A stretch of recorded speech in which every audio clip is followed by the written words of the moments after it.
दीदी, शनाया और कीर्ति को छोड़कर सब लोग आ गए हैं, जल्दी खाना लेकर चलिए। नीलम और निकिता डाइनिंग टेबल पर खाना लेकर आती हैं। आज क्या बनाया मेरी दो बहुओं ने? फ्राई की हुई दाल है, भात और सब्जी और अचार है। हमारी दोनों बहू बहुत समझदार हैं। पूरी की पूरी गृहिणी है मेरी बहुएं। घर की गृहिणी में जितने लक्षण चाहिए वो सारे लक्षण हैं मेरी दोनों बहुओं में। आप लोग हमारी तारीफ बाद में कीजिए, पहले आप लोग खाना खाइए। मेरी दोनों भाभियाँ कितनी गरीब है। इनकी जगह मेरी दो अमीर भाभियाँ होती तो ऑनलाइन खाना मंगाया होता, ना कि सुबह का खाना दोपहर में खिलाती। तभी शनाया और कीर्ति अपने शॉपिंग बैग लेकर घर आती हैं। ओह गॉड, आज तो मैं बहुत थक गई। वैसे आज खाने में क्या बना है? हमें बहुत भूख लगी है। डाइनिंग टेबल पर बैठो, मैं भी प्लेट लगा देती हूँ। हम दोनों अपना खाना रूम में बैठकर खाएंगे। आप हमारे शॉपिंग बैग हमारे कमरे में रख दीजिए और किसी भी शॉपिंग बैग के सामान को हाथ मत लगाइएगा। शनाया बहू, नीलम बहू इस घर की बड़ी बहू है और तुम्हारी जेठानी है। उसे काम देते हुए तुम्हें शर्म नहीं आ रही? तो ससुर जी, अब क्या मैं खुद इन शॉपिंग बैग्स को लेकर अपने कमरे में जाऊं? कोई बात नहीं पापा जी, काम ही तो करना है। ला, मैं तुम दोनों के शॉपिंग बैग्स तुम्हारे कमरे में रख देती हूँ। तुम दोनों खाने पर बैठ जाओ। शनाया और कीर्ति अपने शॉपिंग बैग्स नीलम को दे देती हैं और नीलम शॉपिंग बैग्स लेकर शनाया और कीर्ति के कमरे में रख देती है। ये क्या? खाने में भात, दाल और सब्जी है, और ये कैसे चावल बनाए हैं आपने? हम नहीं खाने वाले ये चावल। तो किसने कहा खाने? मत खाओ। हमारे बेटे इतने पैसे भेजते हैं तुम्हें, सारे पैसे तुम अपने शौक श्रृंगार में धूल मिट्टी की तरह उड़ा देती हो, और जब महीने का खर्च देने की बात आती है तब सबसे पहले तुम ही लोग भागती हो। मम्मी जी, हमारे हस्बैंड के पैसे हैं और हमारे हस्बैंड हमारे लिए ही तो कमा रहे हैं। अगर हम उनके पैसे नहीं उड़ाएंगे तो कौन उड़ाएगा? आप लोग भी ना खाने के समय में क्या बात करने लगते हैं। हम ये चावल नहीं खाते हैं, हमें बासमती चावल चाहिए। हाँ भाभी, आप बासमती चावल बनाया करिए, वो खाने में और टेस्टी लगता है। देवरानी जी, बासमती चावल तो बहुत महंगे होते हैं। 1 किलो बासमती के दाम में ये वाले चावल 2 किलो आते हैं, और आप तो जानती हैं हमारे घर की आमदनी खर्चों के बराबर ही होती है, इसीलिए हमें थोड़ा संभल कर खर्च करना चाहिए। क्या बात कर रही हो भाभी आप? मेरी 2 गरीब भाभियाँ हैं तो 2 अमीर भाभियाँ भी तो है। शनाया भाभी, कीर्ति भाभी, इस बार घर का राशन आप दोनों लेकर आइएगा। अच्छे चावल, दाल, शाम के नाश्ते के लिए स्नैक्स के आइटम। मेरी ननद तो बड़ी चालाक बन रही है, इसे तो बाद में देखती हूँ। फिलहाल तो मैं अपने और प्रीति के लिए ऑनलाइन खाना मंगवा रही हूँ। जब खाना आ जाए तो उसे मेरे कमरे में पहुँचा देना। इतना कहकर शनाया और कीर्ति अपने कमरे में चली आती हैं और अपने लिए ऑनलाइन खाना ऑर्डर करती हैं। वहीं नीचे पूरा परिवार खाना खा रहा होता है, तभी खाना डिलीवर करने वाला आता है। मैं खाना लेती हूँ, खाना लेकर अपनी दोनों अमीर भाभियों को दे दूंगी। और भाई, कितने का खाना लेकर आए हो? 3000। 3000? पेमेंट हो गई है मैम, ये लीजिए आपका ऑर्डर। डिलीवरी बॉय श्रुति के हाथ में ऑर्डर देकर चला जाता है और श्रुति अपनी दोनों अमीर भाभियों के कमरे में ऑर्डर पहुंचा देती है। ऐसे ही कुछ दिन बीत जाते हैं। शनाया फोन कॉल पर सऊदी में काम कर रहे नीरज से बातें कर रही होती है। शनाया, तुम्हारे खर्च करने के लिए पैसे हैं ना?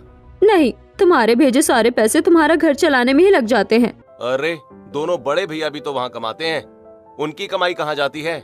मुझे क्या पता वो अपने पैसों का क्या करते हैं। सुना है तुम बहुत भोली हो। घर खर्चे में हर जगह पैसे मत दिया करो। एक बार महीने में 1 महीने का 1/4 खर्चा दे दिया करो, बस। फिर किसी को पैसे मत दिया करो। ये बड़े भैया भाभी अपने सारे पैसे बचाकर फिर तुम्हारे पैसे खर्च करवाना चाहते हैं। सऊदी में कमाने वाले अमीर भाई नीरज और गौरव खर्च के पैसे नहीं देना चाहते थे। वहीं दूसरी तरफ फैक्ट्री में काम करने वाले गरीब भाई शुभम और अमित अपनी पत्नियों से, ये लो, इस महीने की सैलरी 12,000 रुपए, और ये मेरी सैलरी। आपकी सैलरी तो 15,000 है ना? हाँ, पर पिछले महीने जब दादी की तबीयत खराब हुई थी तब मैंने फैक्ट्री से एडवांस में पेमेंट लेकर दादी का इलाज करवाया था ना।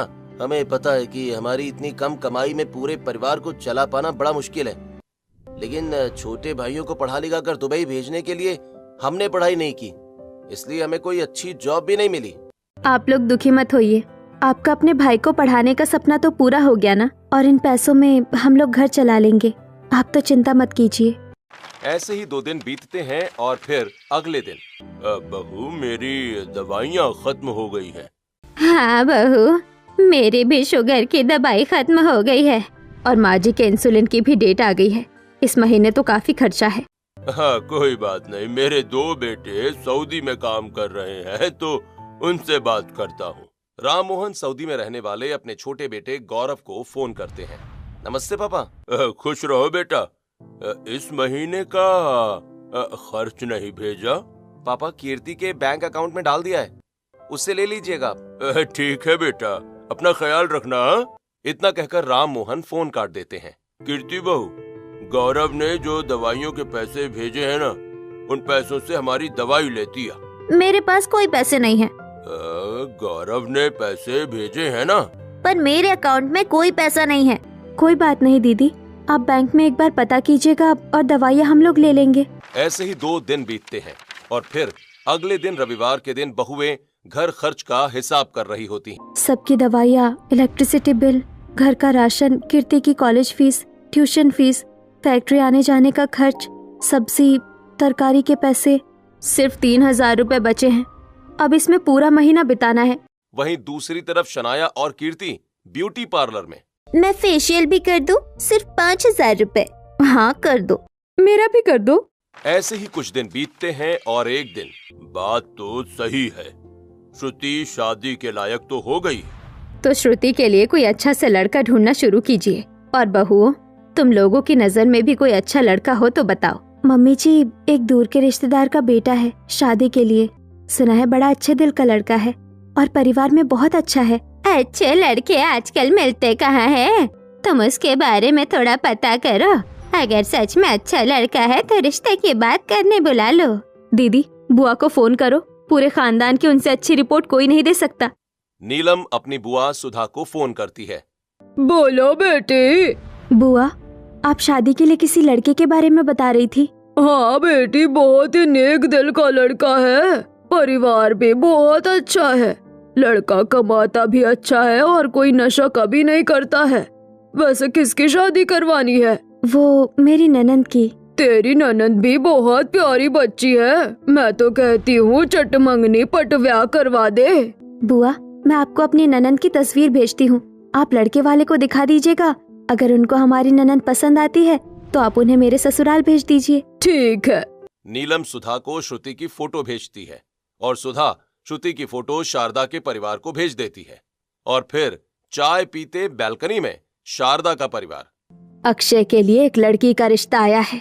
लड़की तो बहुत सुंदर है। मिलने बुलाया है तो चलो मिल आते हैं। क्यों अक्षय बेटा? ठीक है पापा। अगले दिन शारदा, कृष्णा प्रसाद और अक्षय श्रुति को देखने घर आते हैं। आप लोगों को आने में कोई तकलीफ तो नहीं हुई? अरे नहीं नहीं, कोई तकलीफ नहीं हुई भाई साहब। वैसे यही है हमारा बेटा अक्षय। क्या करते हो बेटा? जी कपड़ों पर कारीगरी करता हूँ। कारीगर हो तब तो कहीं भी काम करके 4 पैसे कमा लोगे। वैसे दोनों भाभीियों को देखकर पता चलता है ननंद कैसी होगी, इसीलिए ननंद को देखने की जरूरत तो नहीं, पर एक बार बच्चे एक दूसरे को देख लेंगे तो अच्छा रहेगा। मैं भी ननंद जी को लेकर आती हूँ। नीलम श्रुति के कमरे में जाती है और श्रुति को लेकर सबके पास हॉल में आती है। वाह नीलम, तेरी ननंद तो बड़ी प्यारी है। बेटी, हमारे लड़के को अच्छे से देख लो। मेरी दोनों गरीब भाभियाँ मेरी शादी के लिए भी गरीब परिवार का ही रिश्ता लेकर आई हैं। लगता है ननंद जी शर्मा गई। काश मेरी भी शादी मेरी अमीर भाभियों की तरह किसी अमीर लड़के से होती। भाई, हमें तो आपका लड़का बहुत पसंद है। अगर आपकी कुछ डिमांड हो तो बता दीजिए। और हमारी ननंद आपको कैसी लगी? थोड़ा गरीब ही सही, पर हमारा परिवार अपने पालन पोषण में सक्षम है। लड़की के अलावा हमारी कोई डिमांड नहीं है। मतलब रिश्ता पक्का? कृष्ण प्रसाद कुछ बोलने ही वाले थे, तभी शॉर्ट ड्रेस में चेहरे पर ढेर सारा मेकअप लगाकर और शॉपिंग बैग्स लिए शनाया और कीर्ति घर आती हैं। ये लोग कौन है? ननंद जी का रिश्ता लेकर आए हैं। हमारे ननंद श्रुति का? ये तुम्हारी छोटी भाभी है ना? कैसे छोटे छोटे कपड़े पहने हैं। अब फटे हाल हाथ में रुमाल वाले हमें बताएंगे हमने कपड़े कैसे पहने हैं। आप तीनों के कपड़ों को मिलाकर जितने पैसे होंगे ना, उसे दोगुना महंगा मेरा सिर्फ सैंडल होगा। भाभी, ये लोग श्रुति के होने वाले सास ससुर हैं। बहू, माफी मांगो सज्जनों से। हम अपनी ननंद की अमीर भाभी है, इसीलिए नहीं है कि हम माफी मांगेंगे। हमने कोई गलती नहीं की है। गरीब को गरीब ही ना बोलेंगे। बहू, अरे राम मोहन जी, रहने दीजिए, अपनी बहू पर मत चिल्लाइए, क्योंकि अब हम आपसे रिश्ता नहीं करेंगे। ऐसे दो अमीर भाभी अपने ननंद को क्या सिखाती होंगी। हम ऐसी भाभियों के ननद को अपने घर की बहू नहीं बना सकते हैं, माफ कीजिए। इतना कहकर शारदा, कृष्ण प्रसाद और अक्षय खड़े होते हैं और अपने घर जाने के लिए निकल जाते हैं। ये क्या किया तुम दोनों ने? वो लोग अच्छे रिश्ते वाले थे, श्रुति को भी परिवार पसंद था। खुद तो एक भी रिश्ता नहीं ढूंढा और इतनी मुश्किल से मिला अच्छा रिश्ता भी तोड़वा दिया। ये अच्छा रिश्ता था? अच्छा रिश्ता क्या होता है हम आपको दिखाएंगे। हम अपने ननन की शादी अपनी तरह किसी अमीर परिवार में करेंगे। क्यों ननन जी, अपनी अमीर भाभियों की पसंद से शादी कीजिएगा ना? मेरी दोनों अमीर भाभी, यही तो मैं चाहती थी। ऐसे ही कुछ दिन बीतते हैं और एक दिन शनाया और कीर्ति दोपहर में सभी के पास आती हैं। हमने अपनी ननन के लिए एक अमीर परिवार का रिश्ता ढूंढा है। ये तो बहुत अच्छी बात है, हमारी ननन भी अब ठाठ में रहेंगी। बहू, ये तो लड़के और लड़के के परिवार से मिलकर ही पता चलेगा। नेक्स्ट वीक रिश्ते की बात करने वो लोग आ रहे हैं। बहू, अगर रिश्ता अच्छा नहीं हुआ तो जिन्हें नीलम और निकिता ने बुलाया था उनसे तुम्हें माफी मांगनी पड़ेगी। इसी तरह एक हफ्ता बीत जाता है और अमीर भाभियों का ढूंढा रिश्ता। सुना है दोनों अमीर भाभियों के पति सऊदी में काम करते हैं। रिश्ता हाथ से जाना नहीं चाहिए, मोटा दहेज मिलेगा। डोंट वरी मम्मी, लड़की चाहिए, जैसी होगी मैं हाँ कह दूंगा। बस मुझे एक ब्लैक स्कॉर्पियो दिलवा देना। पहले मुंह धोकर आ, इस तरह जाएगा तो दहलीज से लात मार के भगा देंगे तुझे। दोनों निकलो, मैं फ्रेश होकर पीछे से आता हूँ। अशोक और शकुंतला अपनी बाइक से निकलते हैं और श्रुति को देखने पहुँचते हैं। आपका लड़का नहीं दिख रहा है। वो एक बिजनेस डील कर रहा है, आता ही होगा। ठीक है, तो हम श्रुति को बुलवाते हैं। शनाया, जाओ अपने ननन को लेकर आओ। शनाया और कीर्ति श्रुति को लेने कमरे में आती हैं। वहीं दूसरी तरफ घर के बाहर नागेश बियर पीता है। अब आया कॉन्फिडेंस, देखता हूँ कैसे मुझे रिजेक्ट करती है। नागेश चुपचाप घर में आता है और चुपचाप अपने माता पिता के बगल में बैठ जाता है। बहुत ही शांत लड़का है आपका। चुपचाप सा बैठा हुआ है। बड़ों का इज्जत करता है इसलिए। हमें तो आपका लड़का पसंद है भाई। अभी कुछ डिमांड हो तो आप बता दीजिए। भगवान का दिया सब कुछ है भाई साहब हमारे पास। बस समाज को दिखाने के लिए 2 किलो सोना, 50 लाख रुपए नकद और एक ब्लैक स्कॉर्पियो और एक फॉर्च्यूनर दे दीजिए। और तो बुलेट और सभी रिश्तेदारों के लिए कपड़े। शायद आप लोग घर मांगना भूल गए क्या? जी देखिए, इतना दहेज तो हम नहीं दे पाएंगे। अंकल जी, हम दोनों भाई एक फैक्ट्री में काम करते हैं, इतना दहेज तो हम नहीं जोड़ पाएंगे। तो फिर ये शादी नहीं हो सकती, मैं शादी नहीं करूंगा। आप लोगों ने अभी तक हमारी बेटी को देखा नहीं है, पर हमारी बेटी को तो देख लीजिए। अरे अमीर भाभी हो, अपनी ननन को लेकर नीचे आओ। शनाया और कीर्ति शॉर्ट ड्रेस में नीचे आती हैं। उनके पीछे श्रुति भी आ रही होती है। वही नागेश आंखें फाड़कर शनाया और कीर्ति को घूरने लगता है। पीछे है हमारी ननद। अरे आगे इतनी हॉट आइटम है तो फिर मैं पीछे क्यों देखूं? हाय क्या अदा है, व्हाट अ सेक्सी फिगर। ओए क्या बोल रहा है? चुप हो जा, वरना दहेज में बुलेट की जगह व्हील चेयर मांगनी पड़ेगी तुझे। क्या कर रहे हो नागेश? चुप हो जाओ। भाई साहब, हमें नहीं करना आप जैसे लालची और बदतमीज परिवार के साथ कोई भी रिश्ता। चले जाइए आप लोग यहाँ से। ए शनाया बच्ची, जब भी अकेला महसूस हो तब तुम मुझे कांटेक्ट करना। बाय। अशोक शकुंतला गुस्से में नागेश को खींचते हुए लेकर चले जाते हैं। बहू, ये था तेरा अच्छा रिश्ता? 2 कौड़ी के लालची लोग। उस ठरकी लड़के को घर में बुलाने की आप लोगों की हिम्मत कैसे हुई? आपने उसकी बातें सुनी? छी! अरे इतना अमीर परिवार है, अगर एक बार दे देते सारी जिंदगी आपकी बहन मौज मारती। पर जो जहाँ मरना है मरो। गलती तो हमारी है जो तुम्हें रिश्ता ढूंढने के लिए कह दिया। तुम लोग बस अजीब अजीब से पहनावे पहन सकती हो। छोटी बहू, अब तुम्हें बड़ी बहुओं के रिश्तेदारों से माफी मांगकर रिश्ता दोबारा तय करवाना होगा। मम्मी जी, अक्षय को श्रुति बहुत पसंद आई है। अक्षय अभी भी शादी करने के लिए तैयार है। अगले दिन दोनों परिवार एक बार फिर मिलते हैं और इस बार पंडित जी भी साथ आए होते हैं। छोटी बहू, माफी मांगो। रहने दीजिए समधन जी, लड़कियां माफी मांगे अच्छा नहीं लगता। पंडित जी, आप मुहूर्त बताइए। देखिए, अगले महीने अच्छा मुहूर्त है। पूर्णिमा के 5 दिन पहले सारी रस्में और पूर्णिमा के दिन शादी बहुत शुभ रहेगी। तो ठीक है पंडित जी, हमें मंजूर है। तो फिर मुंह मीठा करवाइए भैया, और 10 दिन के बाद से तैयारी शुरू कर दीजिए। दोनों परिवार मुंह मीठा करते हैं। ऐसे ही कुछ दिन बीत जाते हैं और एक दिन फोन पर, तुम सच में मुझसे प्यार करते हो? और नहीं तो क्या, इसीलिए तो मम्मी पापा से बात करके दोबारा रिश्ते के लिए हाँ करवा दी। इसी तरह रोज श्रुति और अक्षय फोन पर बातें करने लगते हैं और श्रुति भी अक्षय को अपना पति मान लेती है। ऐसे वक्त गुजरता है और शादी की तारीख नजदीक आ जाती है। 2 दिन बाद हल्दी की रस्म है। किसी ने नीरज और गौरव से पैसे मंगवाए। माँ, नीरज और गौरव से पैसे लेने की क्या जरूरत है? हमने तो पैसे दिए हैं ना।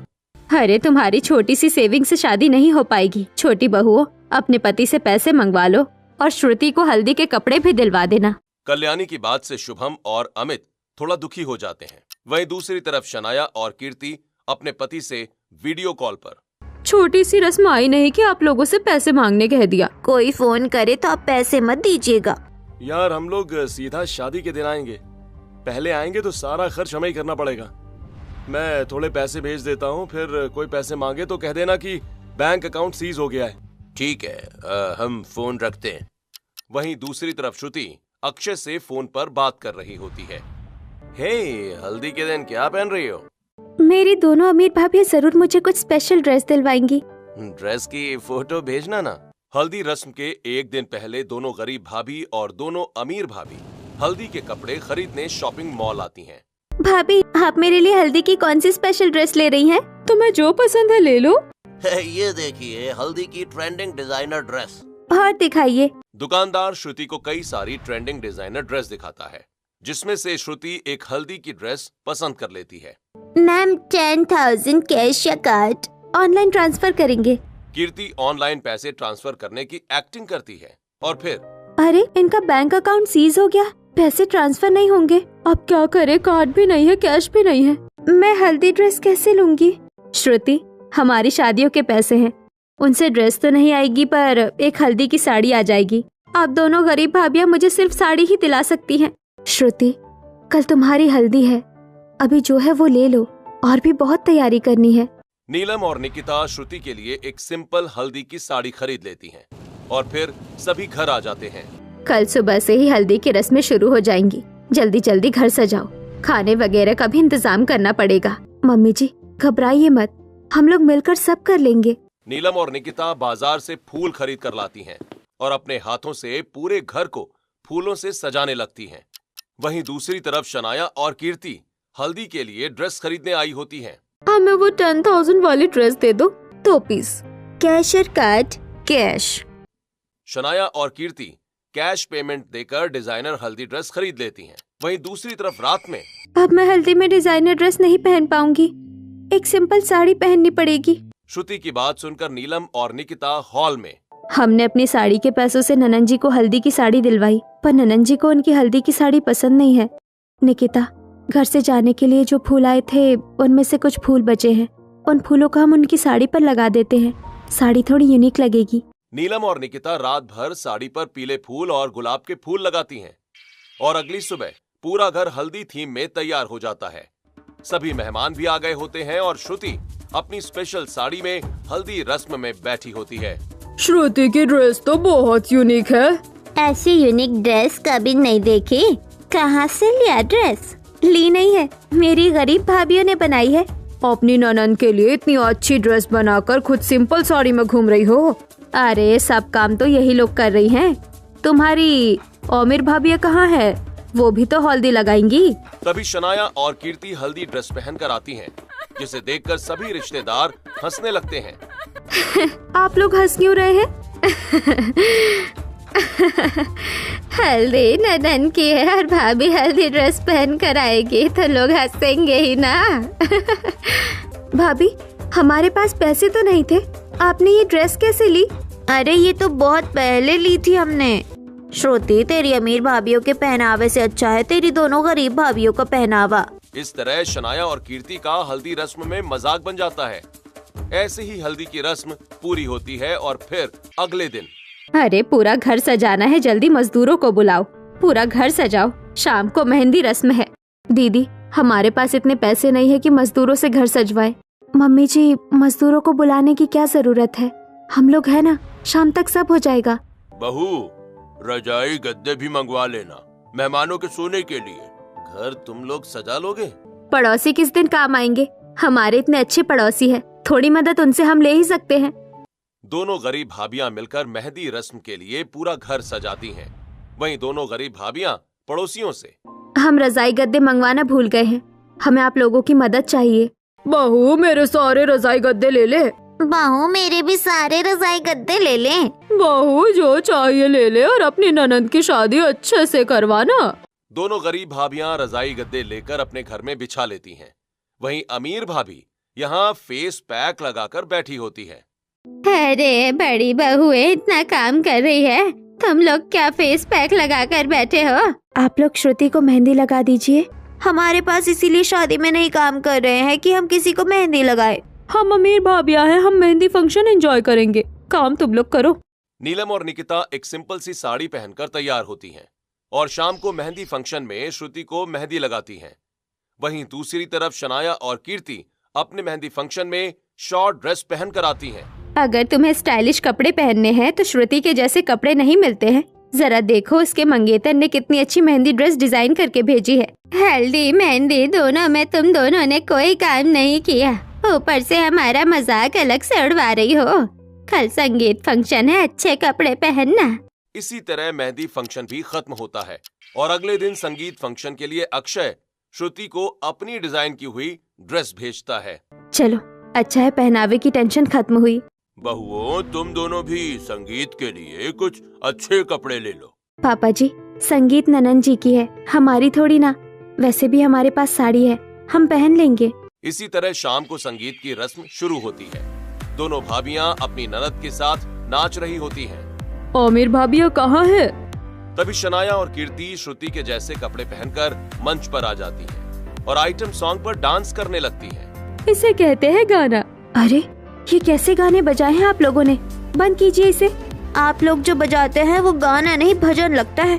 नीलम डीजे की वायर निकाल देती है। तभी श्रुति, भाभी, आपने मेरे जैसे कपड़े क्यों पहने हैं? हमें अच्छे लगे तो हमने पहन लिया। पर ये तो मेरी संगीत के कपड़े जैसे हैं और आज तो मेरी संगीत है। तो क्या, हमें भी पसंद है, तुमने बनवा लिया।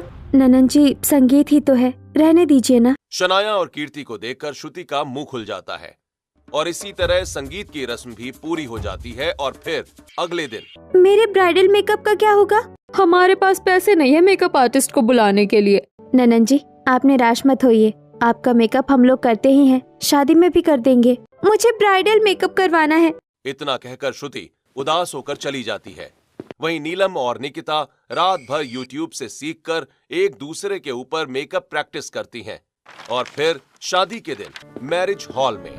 नीलम बहू, तुम लोग ही श्रुति का मेकअप कर दो। शनाया पूरे 2 घंटे से मेकअप आर्टिस्ट को लेने गई है, अब तक नहीं आई है। हाँ भाभी, आप लोग ही कर दीजिए, वैसे भी बारात आ गई है। नीलम और निकिता श्रुति का ब्राइडल मेकअप करती हैं। फिर नीलम और निकिता श्रुति को स्टेज पर लाती हैं। तभी दुल्हन ने कितना खराब मेकअप किया है, छी। पर मेरा तो इतना अच्छा मेकअप हुआ है। दुल्हन ये है तो वो दोनों कौन है? सबकी नजर पार्टी में दुल्हन के कपड़ों में घूम रही शनाया और कीर्ति पर जाती है, जिन्होंने ओवरलुक मेकअप किया हुआ था। अच्छा नहीं, मेरे लिए इतने प्यार से एक लहंगा बनाकर भेजा भाभी ने, उसे भी कॉपी कर लिया। लहंगा कॉपी किया ठीक है, मेकअप इतना खराब कर लिया कि लोगों को लग रहा है दुल्हन का मेकअप खराब है। सभी शनाया और कीर्ति को बुलाते हैं। भाभी, आप मेरी शादी में मेरे जैसे कपड़े नहीं पहन सकती है। ये लहंगा हम पर अच्छा लग रहा है, हम यही लहंगा पहनेंगी। शनाया और कीर्ति लहंगा नहीं बदलती हैं। वहीं श्रुति उदास चेहरा लिए शादी मंडप में बैठ जाती है। तभी एक बच्चे से शनाया और कीर्ति के लहंगे पर चटनी गिर जाती है और चेहरे पर जूस। हमारा मेकअप तो किसी जोकर जैसा हो गया, अब क्या करें? हमने रात भर यूट्यूब से मेकअप सीखा है, हम आपका मेकअप ठीक कर दे रहे हैं और आप लहंगा धो लीजिए। नीलम और निकिता शनाया और कीर्ति का मेकअप ठीक करती हैं। इसी तरह शादी पूरी होती है और विदाई के वक्त मेरी दोनों गरीब भाभियों, मुझे माफ कर दीजिए। मैंने हमेशा आप लोगों को नीचा दर्जा दिया, पर मेरी शादी में सबसे ज्यादा हेल्प आप लोगों ने ही की है, और अमीर भाभीयों को जो हमेशा आपका मजाक उड़ाती थी उनकी भी मदद की। श्रुति, अपने आंसू पोंछो और ससुराल जाकर नई शुरुआत करो। मेरी 2 बहुएं और बेटे पैसे से अमीर है और 2 बहू बेटे दिल से अमीर है। और हमारे दिल से अमीर बहू और बेटे असली अमीर हैं। बेटे ने अपनी पढ़ाई सैक्रिफाइस करके अपने भाइयों को पढ़ाकर दुबई भेजा। वहीं दिल की अमीर बहुओं ने अपना पहनावा सैक्रिफाइस करके ननद की शादी करवाई। श्रुति अपने ससुराल चली जाती है। वहीं गरीब भाई भाभियों का अमीर दिल सबके सामने आता है।